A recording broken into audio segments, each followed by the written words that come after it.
শুভ সকাল। আশা করি সকলেই ভালো আছেন, সুস্থ আছেন। আমাদের বাংলাদেশের ইতিহাসে সপ্তম পরিচ্ছেদ চলছিল। সপ্তম পরিচ্ছেদের অংশটা একটু বড় হওয়াতে আমি দুইটা খণ্ডে বিভক্ত করেছি। এটি আমাদের হয়তো নবম পর্ব হতে যাচ্ছে। যাই হোক, আমরা কথা না বাড়িয়ে শুরু করি। পূর্ব ও দক্ষিণবঙ্গ। ক. দেববংশ। তিনখানি তাম্রশাসন ও কতগুলি মুদ্রা হইতে দেব উপাধিধারী রাজবংশের পরিচয় পাওয়া যায়। দুইখানি তাম্রশাসন ও মুদ্রাগুলি কুমিল্লার নিকটবর্তী লালমাই ময়নামতি পাহাড়ে শালবন বিহারে প্রাপ্ত এবং তৃতীয় তাম্রশাসনখানি এখন কলিকাতা এশিয়াটিক সোসাইটিতে রক্ষিত। ময়নামতির একখানি শাসনের পাঠ খুবই অনিশ্চিত, কিন্তু ইহার অক্ষর এবং ধর্মচক্র ও মৃগচিহ্নিত মুদ্রার ঠিক দ্বিতীয়খানিরই অনুরূপ।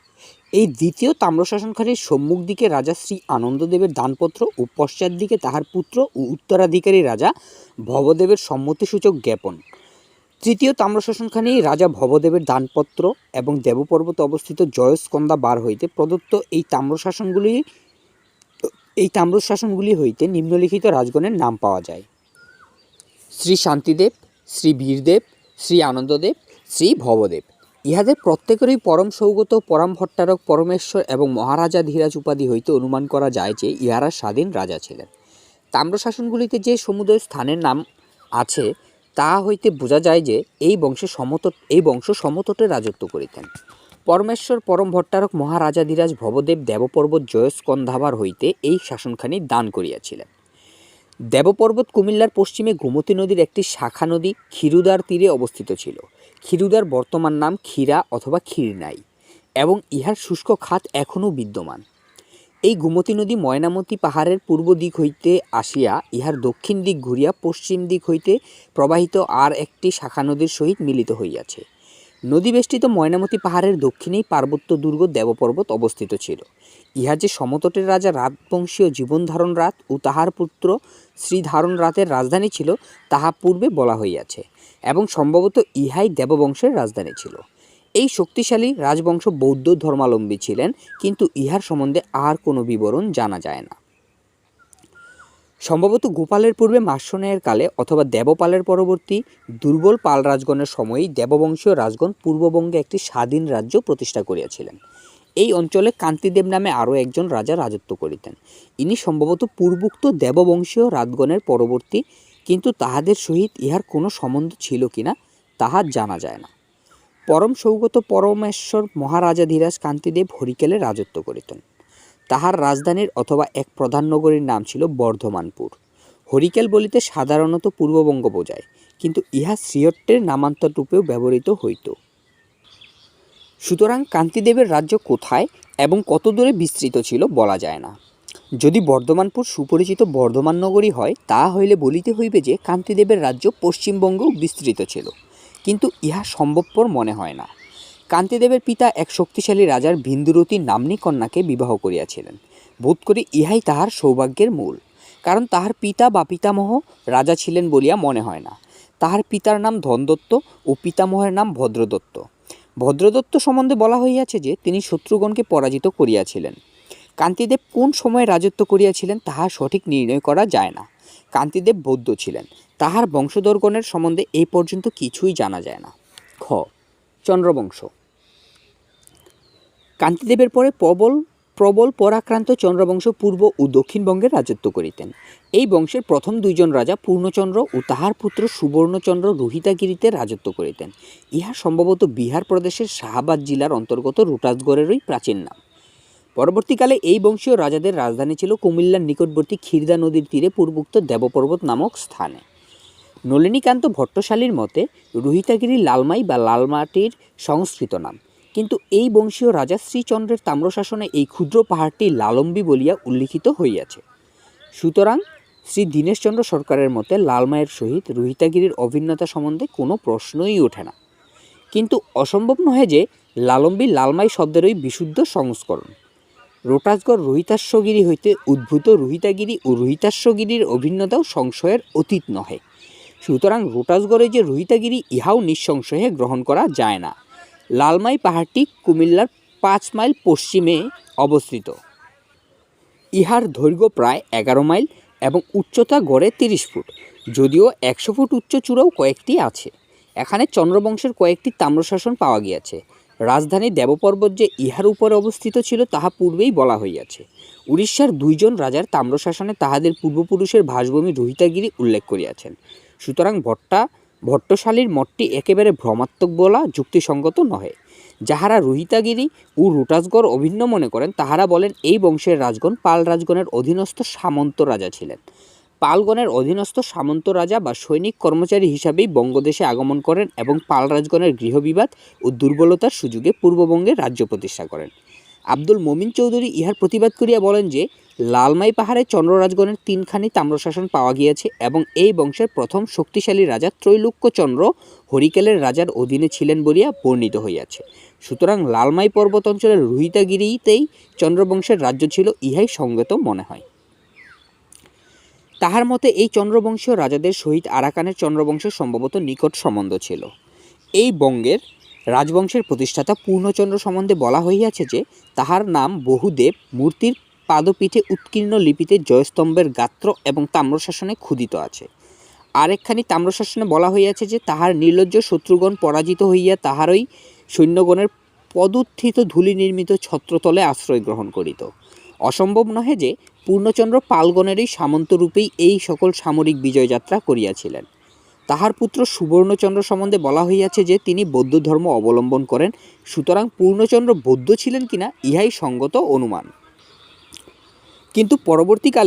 কিন্তু পরবর্তী রাজগণ সকলেই বৌদ্ধ ছিলেন, কারণ তাহাদের তাম্রশাসনের প্রথম শ্লোকেই বুদ্ধের বন্দনা আছে। সুবর্ণচন্দ্রের পুত্র তৈলুক্যচন্দ্রের সম্বন্ধে তাহার পুত্রের তাম্রশাসনে বলা হইয়াছে যে তিনি চন্দ্রদ্বীপের অধিপতি এবং হরিকেল রাজলক্ষ্মীর আধার ছিলেন। ইহা হইতে অনুমিত হয় যে তিনি হরিকেল রাজ্যের রাজা ছিলেন অথবা ওই রাজ্যের শাসন ক্ষমতা তাহার হস্তেই ছিল। সম্ভবত কান্তিদেবের পরে তাহার রাজ্যে চন্দ্রবংশীয়দের ক্ষমতা প্রতিষ্ঠিত হইয়াছিল। ত্রৈলোক্যচন্দ্রের পৌত্রের তাম্রশাসন হইতে জানা যায় যে তিনি বঙ্গের রাজা ছিলেন। ত্রৈলোক্যচন্দ্র যে একজন স্বাধীন ও পরাক্রান্ত রাজা ছিলেন সে সম্বন্ধে সন্দেহ নাই। দীনেশচন্দ্র সরকারের মতে ত্রৈলোক্যচন্দ্র একজন সামন্ত রাজা ছিলেন, কারণ তাহার পুত্র শ্রীচন্দ্রের তাম্রশাসনে তাহাকে কেবলমাত্র মহারাজাধিরাজ বলা হইয়াছে, অথচ শ্রীচন্দ্রকে পরমেশ্বর পরম ভট্টারক মহারাজাধিরাজ বলা হইয়াছে। আব্দুল মমিন চৌধুরী ইহার প্রতিবাদ করিয়া লিখিয়াছেন যে চন্দ্র রাজাদের তাম্রশাসনে কেবলমাত্র শাসনদাতাগণকেই এই শেষোক্ত উপাধি দেয়া হইয়াছে, অন্য সকল রাজাকে কেবল মহারাজাধিরাজ বলা হইয়াছে। চৌধুরী সাহেবের মতোই সঙ্গত বলিয়া মনে হয়। ত্রৈলোক্যচন্দ্র একজন শক্তিশালী রাজা ছিলেন এবং গৌড়রাজের সহিত বিবাদে সাফল্য লাভ করিয়াছিলেন। শ্রীহট্ট জেলার অন্তর্গত পশ্চিমবাগ গ্রামে প্রাপ্ত একখানি তাম্রশাসন হইতে জানা যায় যে ত্রৈলোক্যচন্দ্র সমতট ত্রিপুরা ও নোয়াখালী জেলা জয় করিয়াছিলেন। তাহার রাজধানী ক্ষীরোদা নদীর তীরস্থিত দেবপর্বতে। তাহার সৈন্যেরা কাম্বোজগণের সম্বন্ধে বহু অদ্ভুত সংবাদ শুনিয়াছিল। ইহা হইতে মনে হয় যে ওই সময়ে কাম্বোজেরা গৌড় অধিকার করে এবং তাহার ফলে বহু লোক গৌড় হইতে পালাইয়া সমতটে আশ্রয় গ্রহণ করে।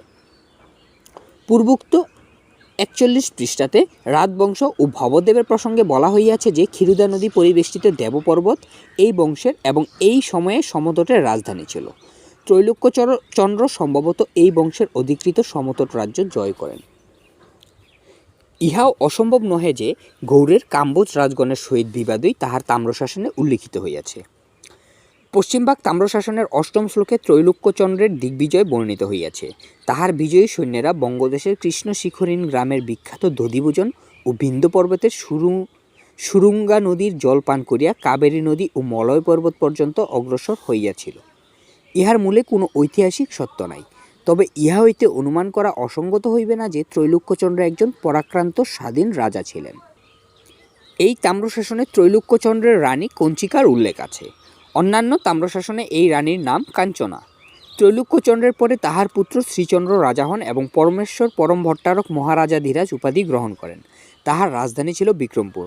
তিনি অন্তত 44 মতান্তরে 46 বছর রাজত্ব করেন। শ্রীচন্দ্রের রানীর নাম ছিল বসুমতী। শ্রীচন্দ্রের রাজ্যের পঞ্চম সংবৎসর শ্রীহট্ট তাম্রশাসন হইতে জানা যায় যে তিনি শ্রীহট্ট প্রদেশও জয় করিয়াছিলেন। ইহা হইতেই বুঝিতে পারা যায় ত্রৈলোক্যচন্দ্রের রাজত্বকালে চন্দ্ররাজ্য বিশেষ শক্তিশালী হইয়া উঠিয়াছিল। শ্রীহট্ট হইতে অগ্রসর হইয়া শ্রীচন্দ্র কামরূপ জয় করিয়াছিলেন। তাহার বংশধরগণের তাম্রশাসনে উল্লিখিত হইয়াছে তিনি গৌড় ও প্রাগজ্যোতিষ, যেটি কিনা কামরূপ রাজ্যের সহিত যুদ্ধে জয়লাভ করিয়া গোপালকে সিংহাসনে প্রতিষ্ঠা করিয়াছিলেন। সম্ভবত এই গোপাল পালরাজ দ্বিতীয় গোপাল এবং শ্রীচন্দ্র তাহাকে রাজ্যলাভে সাহায্য করিয়াছিলেন। শ্রীচন্দ্রের পুত্র কল্যাণচন্দ্রের ঢাকা তাম্রশাসন হইতে জানা যায় যে শ্রীচন্দ্র পৃথ্বীপাল ও গুভর্ম রাজাকে পরাজিত করিয়াছিলেন এবং রত্নপালকে অনায়াসে পরাজিত করিয়া পূর্ব প্রতিশ্রুতি পালনের জন্য তাহার রানীকে ফিরাইয়া দিয়াছিলেন। গুভর্ম সম্বন্ধে কিছু জানা যায় না। পৃথ্বীপাল পালবংশীয় কোনো সামন্তরাজ হইতে পারেন। রত্নপাল কামরূপের রাজার নাম। নারায়ণপালের রাজত্বের শেষভাগে পালরাজ্য খুবই দুর্বল হইয়া পড়ে। ফলে এই সুযোগই ত্রৈলোক্যচন্দ্র পূর্ববঙ্গে স্বাধীন রাজ্য প্রতিষ্ঠা করেন। সুতরাং চন্দ্রবংশীয় রাজগণ যে গৌড়রাজদের সহিত যুদ্ধ করিয়াছিলেন বলিয়া তাহাদের তাম্রশাসনে উল্লেখ করা হইয়াছে, তাহারা নারায়ণপাল ও তাহার পরবর্তী পালরাজগণ এরূপ অনুমান করা যাইতে পারে। কারণ পালরাজগণ গৌড়ের অধিপতি ছিলেন এবং গৌড়েশ্বর বলিয়া অভিহিত হইতেন। পালরাজ দ্বিতীয় গোপালের রাজ্যারম্ভে যে কুমিল্লা জেলা তাহার রাজ্যভুক্ত ছিল, ওই জেলার চন্দিমা থানার মনকুক গ্রামে প্রাপ্ত একটি মূর্তির পাদপীঠে তাহার প্রথম রাজ্যবর্ষের লিপি হইতে তাহা প্রমাণিত হয়। সুতরাং তাহার সহিত শ্রীচন্দ্রের সংঘর্ষ হইয়াছিল এইরূপ অনুমান করা যাইতে পারে, কারণ ওই অঞ্চল শ্রীচন্দ্রের রাজ্যেরও অন্তর্ভুক্ত ছিল। কিন্তু পূর্বেই বলা হইয়াছে যে দশম শতাব্দীতে কাম্বোজগণ গৌড়ে অর্থাৎ উত্তর ও পশ্চিমবঙ্গে রাজত্ব করিতেন এবং তাহাদের রাজারাও গৌড়পতি বলিয়া অভিহিত হইতেন। সুতরাং গৌড়রাজগঞ্জে কাম্বোজ রাজকে সূচিত করতে পারে এ সম্ভাবনাও আছে। ইহা অনুমান করিলে বলিতে হইবে যে যে গোপালকে শ্রীচন্দ্র সিংহাসনে পুনরায় প্রতিষ্ঠিত করিয়াছিলেন তিনি সম্ভবত কাম্বোজগণ কর্তৃক গৌড় রাজ্য হইতে বিতাড়িত পালরাজ দ্বিতীয় গোপাল। সুতরাং চন্দ্রবংশীয় রাজগণ পালরাজগণ অথবা কাম্বোজ বংশীয় রাজগণের বিরুদ্ধে যুদ্ধ করিয়া সাফল্য লাভ করিয়াছিলেন তাহা নিশ্চিত বলা যায় না। দ্বিতীয় গোপাল যে অন্তত কিছুদিন উত্তরবঙ্গে রাজত্ব করিয়াছিলেন জাজিলপুরে প্রাপ্ত তাহার ষষ্ঠ রাজাঙ্কে উৎকীর্ণ তাম্রশাসনেই তাহার প্রমাণ। কিন্তু তিনি রাজ্যভ্রষ্ট হইয়াছিলেন এবং শ্রীচন্দ্র তাহাকে পুনরায় সিংহাসনে প্রতিষ্ঠা করেন। খুব সম্ভব কাম্বোজ রাজকে পরাজিত করিয়াই তিনি দ্বিতীয় গোপালকে ঋত রাজ্যে পুনঃপ্রতিষ্ঠা করিয়াছিলেন। সুতরাং এক্ষেত্রে চন্দ্ররাজগণের শত্রু কাম্বোজের গৌড়রাজ পালরাজ নহেন। এই অনুমানে যুক্তিসঙ্গত বলিয়া মনে হয়।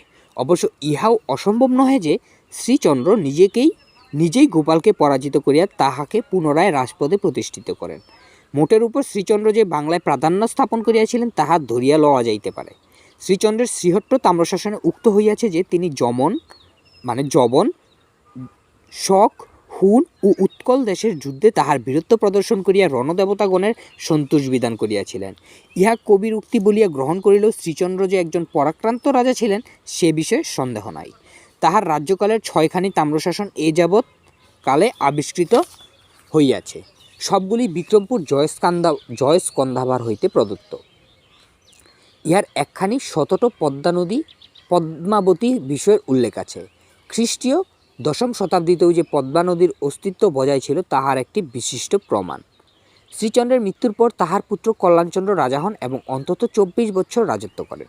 তিনি ব্রহ্মপুত্র তীরের ম্লেচ্ছ ও গৌড়দিগকে পরাজিত করিয়াছিলেন। তিনি কামরূপেও যুদ্ধ করিয়াছিলেন। কল্যাণচন্দ্রের পরে তাহার পুত্র লডচন্দ্র অন্তত 18 বৎসর রাজত্ব করেন। তৎপরে লটচন্দ্রের পুত্র গোবিন্দচন্দ্র রাজা হন। চোলরাজ রাজেন্দ্র চোল তাহার রাজ্য আক্রমণ করিয়া তাহাকে পরাজিত করেন। চোল রাজ্যের তাম্রশাসনে গোবিন্দচন্দ্রের রাজা অবিরাম বর্ষা বারিসিক্ত বঙ্গাল দেশ বলিয়া অভিহিত হইয়াছে। বঙ্গাল দেশ বলিলে সাধারণত পূর্ব ও দক্ষিণ। এইখানেই যে চন্দ্রবংশীয় রাজত্ব করিতেন তাহা পূর্বে উল্লেখিত হইয়াছে। চোল রাজার তাম্রশাসনে বলা হইয়াছে যে চোল সেনাপতির সহিত যুদ্ধে গোবিন্দচন্দ্র পরাস্ত হন এবং হস্তিপৃষ্ঠ হইতে অবতরণ করিয়া পলায়ন করেন। ইহা পরে পালবংশীয় রাজা মহিপালের প্রসঙ্গে উল্লেখিত হইবে। গোবিন্দচন্দ্র অন্তত 23 বছর রাজত্ব করেন। গোবিন্দচন্দ্রের পরে এই রাজবংশের সম্বন্ধে সঠিক কোনো বিবরণ জানা যায় না। গোবিন্দচন্দ্রের সমসাময়িক পশ্চিমবঙ্গের রাজা মহিপালের মৃত্যুর পর পাল রাজবংশের কথা পরবর্তী অধ্যায়ে বিবৃত হইয়াছে। এই প্রসঙ্গে মহিপালের পুত্র নয়পাল এবং তাহার পুত্র তৃতীয় বিগ্রহপালের রাজত্বকালে কলচুরি রাজ কর্ণ কর্তৃক পশ্চিমবঙ্গ আক্রমণ এবং সম্ভবত ইহার কতকাংশ জয়ের কথা আলোচিত হইয়াছে। ভেড়াঘাটে প্রাপ্ত অন্যান দেবীর এবং রেওয়াতে প্রাপ্ত কর্ণের লিপি তাহার দ্বারা বঙ্গদেশের রাজার পরাজয়ের উল্লেখ আছে। প্রথমোক্ত লিপিতে বলা হইয়াছে যে কর্ণের ভয়ে বঙ্গ ও কলিঙ্গের রাজারা সর্বদা কম্পমান থাকিত। অধ্যাপক মিরাসি দ্বিতীয় লিপিখানির 23 সংখ্যক শ্লোকের যে ব্যাখ্যা করিয়াছেন তাহা হইতে প্রমাণিত হয় যে কর্ণ দক্ষিণ পূর্ববঙ্গের রাজাকে যুদ্ধে পরাজিত ও নিহত করেন। এই রাজা সম্ভবত গোবিন্দচন্দ্র অথবা তাহার পরবর্তী রাজা। এই সিদ্ধান্ত গ্রহণ করিলে বলিতে হয় যে কর্ণের আক্রমণের ফলে চন্দ্রবংশ ধ্বংস হয় এবং পূর্ববঙ্গে বর্ম রাজ্য প্রতিষ্ঠিত হয়। একাদশ পরিচ্ছেদে বর্ম রাজবংশ প্রসঙ্গে ইহা বিস্তারিতভাবে আলোচিত হইবে। শ্রীচন্দ্র হইতে গোবিন্দচন্দ্র পর্যন্ত 4 জন রাজার রাজত্বকালের যে ঊর্ধ্বতন সংখ্যা তাম্রশাসনে উক্ত হইয়াছে তাহা উপরে উল্লেখ করা হইয়াছে। ইহা হইতে অনুমান করা যায় যে তাহারা প্রায় 120 বৎসর রাজত্ব করেন। 1017 থেকে 18 খ্রিস্টাব্দে বা তাহার অল্প পূর্বেই গোবিন্দচন্দ্র চোল সৈন্য দ্বারা পরাজিত হন। সুতরাং শ্রীচন্দ্র 10ম শতকের প্রথমে এবং তাহার পিতা তৈলুক্যচন্দ্র 9ম শতাব্দীর শেষ পাদে সিংহাসনে আরোহণ করেন এরূপ অনুমান করা যাইতে পারে। রাজেন্দ্র চোলের ষষ্ঠ বর্ষে 1018 খ্রিস্টাব্দে উৎকীর্ণ লিপিতে তাহার সৈন্যের হস্তে গোবিন্দচন্দ্রের পরাজয়ের উল্লেখ আছে। সুতরাং গোবিন্দচন্দ্রের রাজ্যারম্ভ ইহার কিছু পূর্বে হইয়াছিল এবং আব্দুল মমিন চৌধুরী যে 1020 খ্রিস্টাব্দে তাহার রাজ্যারম্ভ গণনা করিয়াছেন তাহা ঠিক নহে।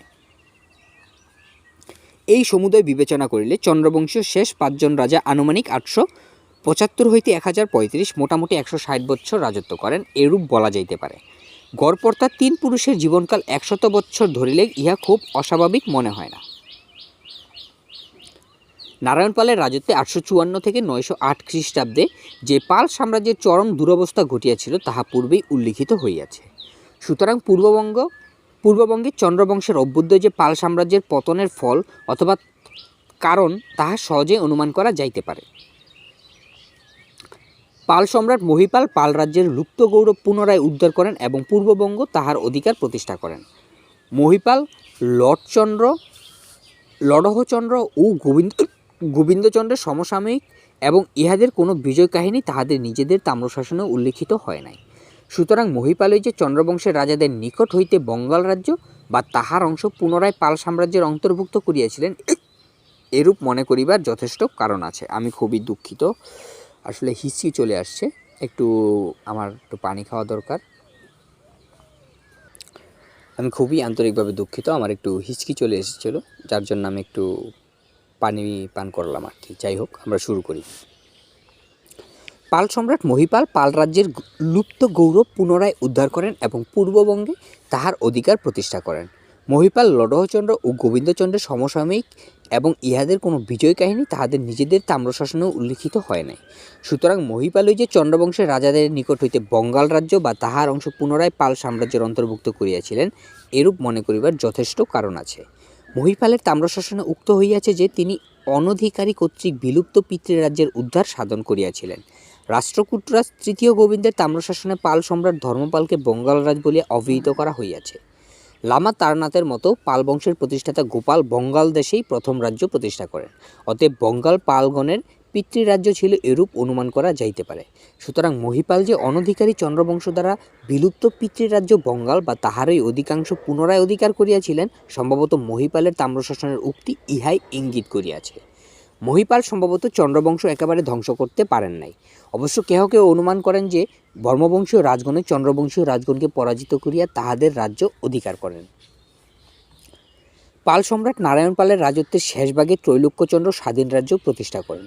শ্রীচন্দ্র নারায়ণ পালের পুত্র গোপালকে স্বীয় রাজ্যে পুনঃপ্রতিষ্ঠিত করিয়াছিলেন। সুতরাং নারায়ণ পালের রাজত্বের শেষভাগ হইতেই পূর্ব ও দক্ষিণবঙ্গে পালগণের পরিবর্তে চন্দ্রবংশীয়রা রাজত্ব করেন। সুতরাং অন্তত কিছুকাল পর্যন্ত পালরাজ গোপাল চন্দ্রবংশের প্রাধান্য স্বীকার করিয়াছিলেন এরূপ মনে করা যাইতে পারে। বাংলার এই শক্তিশালী চন্দ্র রাজবংশের কথা কিছুদিন পূর্বেও বিশেষভাবে জানা ছিল না। সম্প্রতি পূর্ব পাকিস্তানে বর্তমান বাংলাদেশে কয়েকখানি তাম্রশাসনে আবিষ্কৃত হওয়ায় বাংলার ইতিহাসে একটি বিস্তৃত অধ্যায় পুনরায় আমরা জানিতে পারিয়াছি। চন্দ্রবংশীয় ও সমসাময়িক পালরাজগণের নাম আনুমানিক রাজ্যকাল নিম্নে লিপিবদ্ধ করা হইল। চন্দ্রবংশ: 1. ত্রৈলোক্যচন্দ্র 875 থেকে 905 খ্রিস্টাব্দ, শ্রীচন্দ্র 905 থেকে 955 খ্রিস্টাব্দ, কল্যাণচন্দ্র 955 থেকে 985 খ্রিস্টাব্দ, লডহচন্দ্র 985 থেকে 1010 খ্রিস্টাব্দ, গোবিন্দচন্দ্র 1010 থেকে 1035 খ্রিস্টাব্দ, নারায়ণপাল 854 থেকে 908 খ্রিস্টাব্দ, রাজ্যপাল 908 থেকে 940, দ্বিতীয় গোপাল 940 থেকে 960, দ্বিতীয় বিগ্রহপাল 960 থেকে 988, মহিপাল 988 থেকে 1038। লামা তারনাথের মতে পাল রাজগণের পূর্বে বঙ্গাল দেশে এক চন্দ্রবংশ রাজত্ব করিত, কিন্তু এ বিষয়ে নিশ্চিত কোনো প্রমাণ পাওয়া যায় নাই।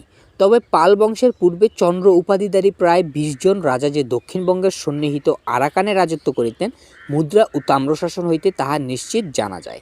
এই সমুদয় বিভিন্ন চন্দ্রবংশীয়দের মধ্যে কোনো যোগসূত্র বা সম্বন্ধ ছিল কিনা তাহা জানিবার উপায় নাই। খুব সম্ভবত বাংলাদেশের বাখরগঞ্জ জেলাস্থিত চন্দ্রদ্বীপ প্রাচীন বিস্মৃত কোনো চন্দ্রবংশের স্মৃতি বহন করিতেছে। উল্লিখিত আলোচনা হইতে সহজেই প্রতীয়মান হয় যে দ্বিতীয় গোপাল ও দ্বিতীয় বিগ্রহপালের রাজত্বকালে পাল রাজ্য ৩টি প্রধান ভাগে বিভক্ত হইয়াছিল। পূর্ব ও দক্ষিণবঙ্গ অথবা বঙ্গ অথবা বঙ্গাল দেশে চন্দ্রবংশীয় রাজ্য, পশ্চিম ও উত্তরবঙ্গ অর্থাৎ রারা বরেন্দ্র অথবা গৌড়ে কাম্বোজবংশীয় রাজ্য এবং বিহার অর্থাৎ অঙ্গ ও মগধে পালবংশীয় রাজ্য। এতদ্ব্যতীত পশ্চিমবঙ্গে আরও ২-১টি ক্ষুদ্র স্বাধীন রাজ্য ছিল, তাহা পরে আলোচিত হইবে। এই সময় পাল রাজগণের পিতৃভূমি বিশাল বাংলাদেশে তাহাদের কোনো প্রাধান্য ছিল বলিয়া মনে হয় না।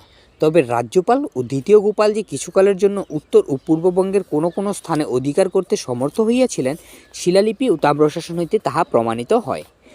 চন্দেল্য ও কলচুরি রাজগণের প্রশস্তিতে যে বঙ্গ, বঙ্গাল, গৌড়, রারা, অঙ্গ প্রভৃতি রাজ্য জয়ের উল্লেখ আছে, তাহা খুব সম্ভবত এই সমুদয় স্বাধীন খণ্ডরাজ্যের সম্বন্ধে প্রযোজ্য। আমরা আপাতত শেষ করে ফেলেছি পাল সাম্রাজ্যের পতন। আমরা অষ্টম পরিচ্ছেদে পড়ব দ্বিতীয় পাল সাম্রাজ্য, যেটি কিনা মহিপাল সম্বন্ধে। আচ্ছা, যাই হোক, তাহলে আপনারা ভালো থাকেন, সবাই সুস্থ থাকেন। এই ভিডিওটা রেকর্ড করতে গিয়ে আমার প্রায় সময় আমি নিজে একটু কি বলবো, নিজের ভিতরে একটু অন্যরকম জড়তা তো চলে আসেই, তার পাশাপাশি হিচকিও চলে এসেছিল। তো যাই হোক, আপনারা একটু ক্ষমা সুন্দর দৃষ্টিতে দেখার চেষ্টা করবেন। যদি আপনাদের কাছে মনে হয় আর কি যে না, এটা ক্ষমা সুন্দর দৃষ্টিতে দেখা যায়, তাহলে দেখবেন। আদারওয়াইজ অন্যান্য মানুষ তো গালিগালাজ করে ভিডিওর মধ্যে, তো এটা যার যার ব্যক্তিগত ব্যাপার। আপনি আরেকটা মানুষকে কিভাবে ট্রিট করছেন সেটা আপনার ব্যাপার। আপনি একটা মানুষকে গালিও দিতে পারেন, আরেকটা মানুষকে আপনি ভালোবাসতে পারেন, দুইটাই আপনার ব্যাপার। আপনার যা মন চায় আপনি সেটি করেন, ঠিক আছে? তবে সবাই ভালো থাকেন, সুস্থ থাকেন, শুভকামনা সবার জন্য।